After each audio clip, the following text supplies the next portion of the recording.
Mr. Speaker, 4 million Ghana cedis should not be the reason for which many Ghanaian men, women, and children are denying critical dialysis treatment.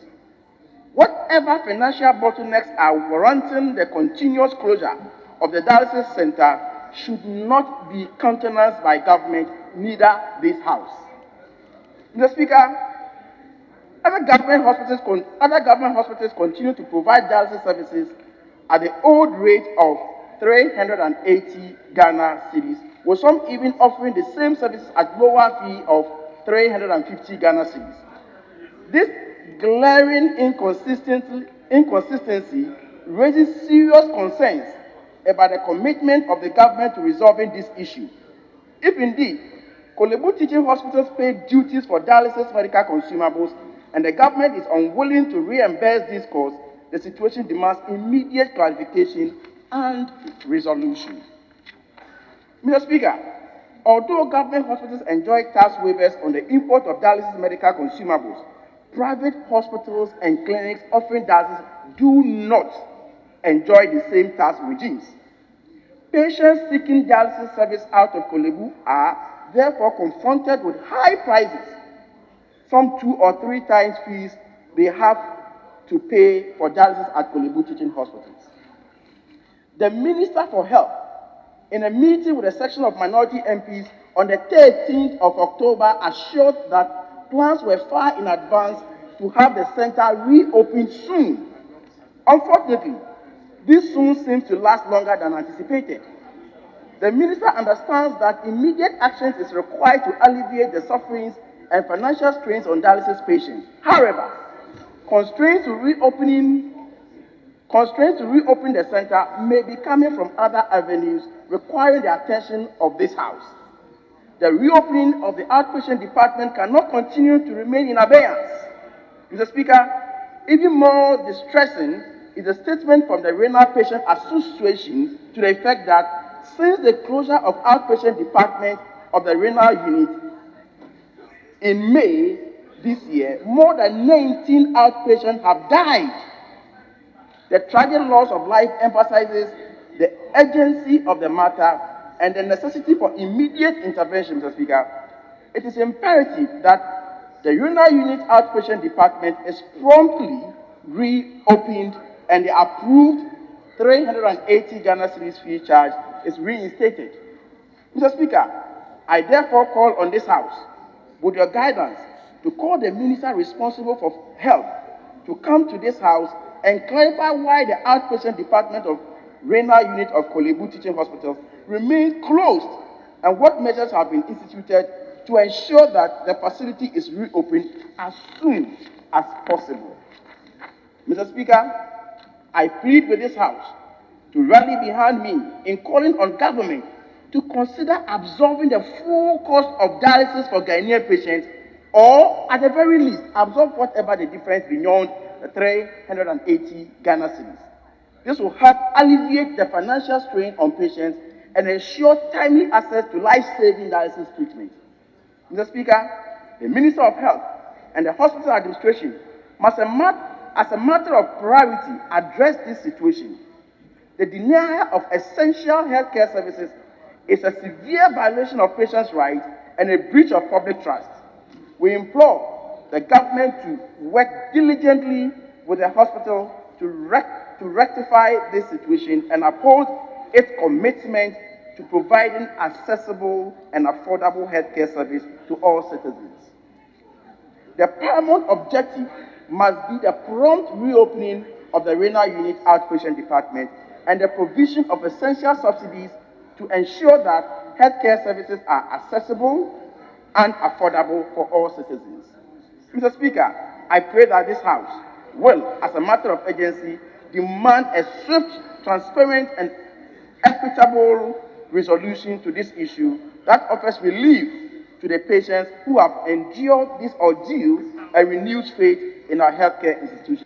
Mr. Speaker, I am very passionate when it comes to health issues, and I also know that considering the quantum of monies that this administration has spent on health, second to none, I believe that If we attend our minds to this issue, we might be able, in the next foreseeable 12 months, do something remarkable for the people who are paying 3 times a week to have their dialysis. And in concluding, I will use this opportunity to beg again the media to help us in terms of the prevention campaign so that many more people will not be susceptible to this. And then I also think that in the interim, some people need dialysis for just a short period. Maybe government should look at how we can help those who need it for a brief moment of about 2 weeks or 1 month. And that might be a very good way to even start this process. But, Mr. Speaker, it is important that as a country, we take a very good look at this situation. The issue of dialysis is now happening too often in this country. It can happen to any of us, Mr. Speaker. I would want that, I would plead with this House, per the recommendations of our ranking member, government should look at the possibility of funding the healthcare on dialysis. It is not something government cannot do.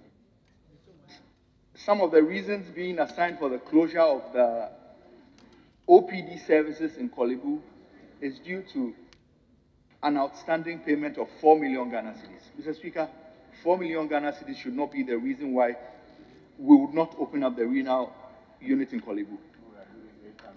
Mr. Speaker, on a daily basis in this House, we see tax waivers coming to this House on a daily basis for 1D, 1F. Mr. Speaker, I would entreat that we look at the possibility of granting tax waivers on all consumables for dialysis products, irrespective of whether they are government facilities or private facilities, because at the end of the day, these tax waivers would go to inure to the benefit of Ghanaian citizens. So, Mr. Speaker, if we are considering as a House, if we give tax waivers to foreign companies, why can't we give tax waivers to indigenous companies that are set up here, whose ultimate aim would be to ensure that Ghanaians are healthy? So, Mr. Speaker, I'd beg this House to consider, one, looking at the possibility of introducing tax waivers on all consumables for dialysis products, and then also decapping the NHIA. Mr. Speaker, the NHIA, if it's decapped, I believe that NHIA can take on fully the full cost of dialysis in the country. Kidney diseases means your kidney are damaged and cannot filter the blood the way they should. So we all here at risk. So we all are at risk because we can fall a victim of this problem. Now, if a Korle Bu teaching hospital, which is a teaching hospital at the highest level of our healthcare, can close this department, it amounts to killing Ghanaians. Why am I saying this? Because when you look at the statement from the Association of the Renal Patients Association, 19 outpatients have died already based on this closure. So the tertiary institution is being seen as being murdering Ghanaians because this is a service they're supposed to enjoy. It is their right to enjoy, but because of tax waiver, because of issues of consumable, because of these issues that government can solve easily, we are killing innocent Ghanaians. Mr. Speaker, it is time now to call on government also to actually make provisions where they can exempt on all consumables for both public and private sector, because it is the Ghanaians that are going to those facilities, and then they also need to enjoy the benefits. Mr. Speaker, there is also contradiction between the PRO of the teaching hospital as well as the CEO. Which one should we take? Should we take the CEO's statement as a true reflection or the PRO? So, as a parliament, we need to interrogate this seriously to ascertain whether the tax waiver still still pending or they have it is removed. We need to know that. It is dialysis. It is dialysis. But when you are talking, listen and listen good. When you are thinking of dialysis, you are talking about financing. And I'm advocating that it should be financed through the health insurance scheme. But my proposal is that once you take something from the benefit side, you have to increase your revenue. Is that not so? And I'm pointing 3 key areas where we can increase the revenue, and it will even go beyond. And the revenue is that monies which are being taken under the table, even as we speak now, they should be formalized. Because they are being taken under the table and go and pay it and all that. Yeah, you are paying. That is co-payment in disguise. Number 2 is that, what I've said, the formal sector workers, pre-insurance, what you were paying nothing.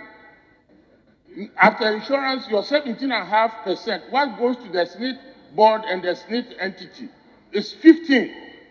And yet you were not paying any additionality. The original proposal said we should be paying maybe 5% or 2% in addition. The time for us to interrogate that matter and then bring it on board. Because, like I'm saying, government went by guarantees. And then finally, certain institutions, and this one, the studies can be done. You can go and all the gold mining industries, or were offering clinical services, and it was a drain on their balance sheet, on their accounts. Now they have been left off the hook. Now the moral reason for doing that is that when you talk about renal problems, majority of them come from these areas because of their activities.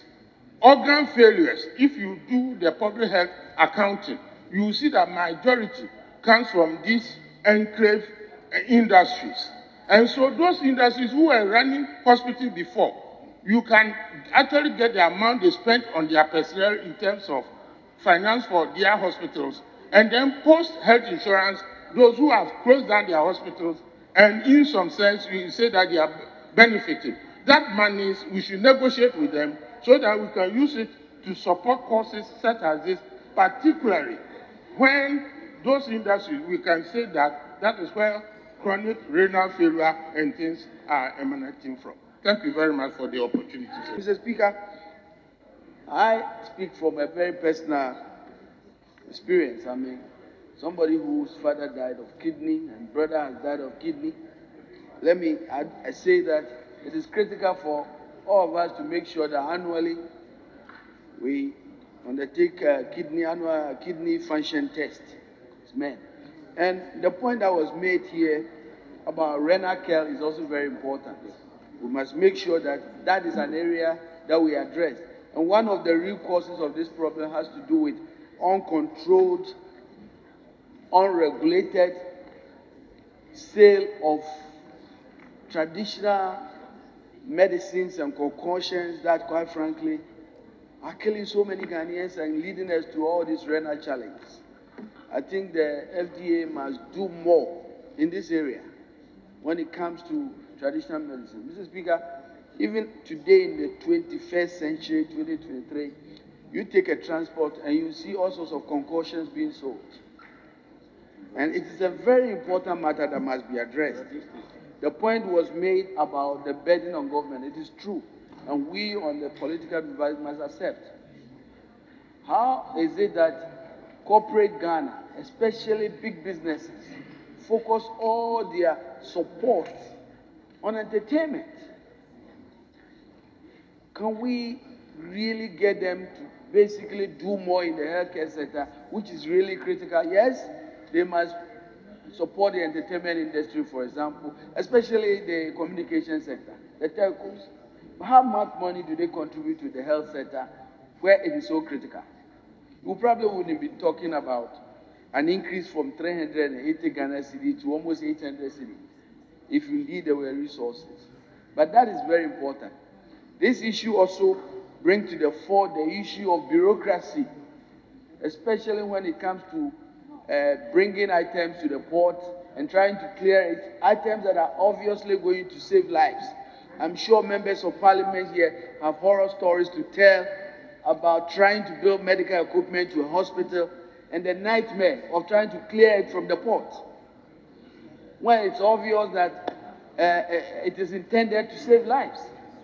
And that has happened so many times. You bring books for schools, and you end up just paying for it. You bring medical equipment, and you know that you would never try it again. We must really get the revenue authorities to draw that line and make sure that when it comes to equipment that are as critical as helping facilities in terms of saving lives, renal care, these are things that they must fast track and clear.